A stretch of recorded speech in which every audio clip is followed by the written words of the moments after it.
Do you know who your top performing clients are?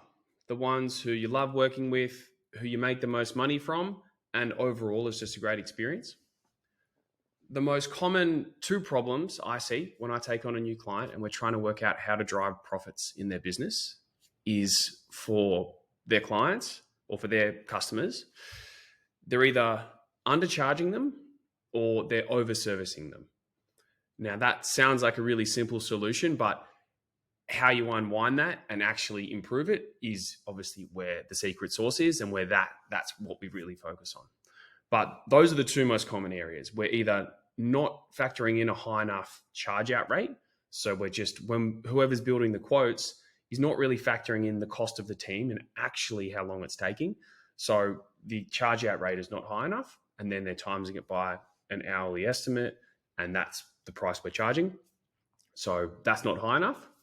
Or we think they're a great client, but we're spending way too long on them. So the quote's done on a certain amount of hours, but actually in reality, we're spending way too long on helping this person. Perhaps they're demanding, perhaps the team just like working on them and they're a fun client, so they end up getting more time. Those are huge profitability killers. And if we sit down and the majority of people I start working with, their labor costs are way too high as a percentage of their revenue.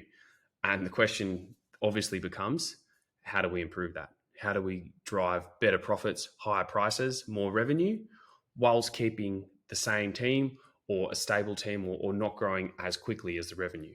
And trying to work out how we get the most bang for our buck there. So that's a lot of the work I do with people when trying to drive their profitability. So a really simple way for you to double check this, and hopefully you've got some time tracking data. I'm going to do a series on time tracking data so you can, on why you should be tracking time for your team, but hopefully you do have some of that. And on an overall basis right now, try and just pick a few of your key clients, work out how much a month they're paying you, and try and get a real accurate estimate of how much time the team is spending on that client.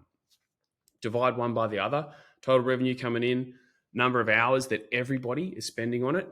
And we want the real number here. We don't want people who are just making up data to fill in a timesheet each week. We're trying to get the real data of what's actually happening and let the team know this is purely to work out which clients we're overservicing. As we know, that's the number two killer of profitability. Work out what that charge out rate is. Revenue divided by the hours, that's how much you're making per hour for that client. Then take it to your sales and marketing team, or maybe you, if you're doing the pricing and quoting, and have a think about your process of what the hourly charge out rate is that I'm actually cooking up here. What's the difference between those two numbers?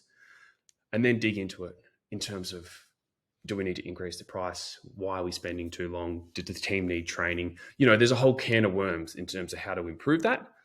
But hopefully that gives you a really simple way to work out which of your clients you're making the most money on and which of your clients you're working way too long on, not making any money, and are actually costing you money in the business. Because at the end of the day, we want to keep our team busy and happy and working on good clients, but we also need to be making a profit at the end of the day for this company to be sustainable and for you to grow into the future. Thanks for watching. Hopefully you got some value. I'll see you on the next one.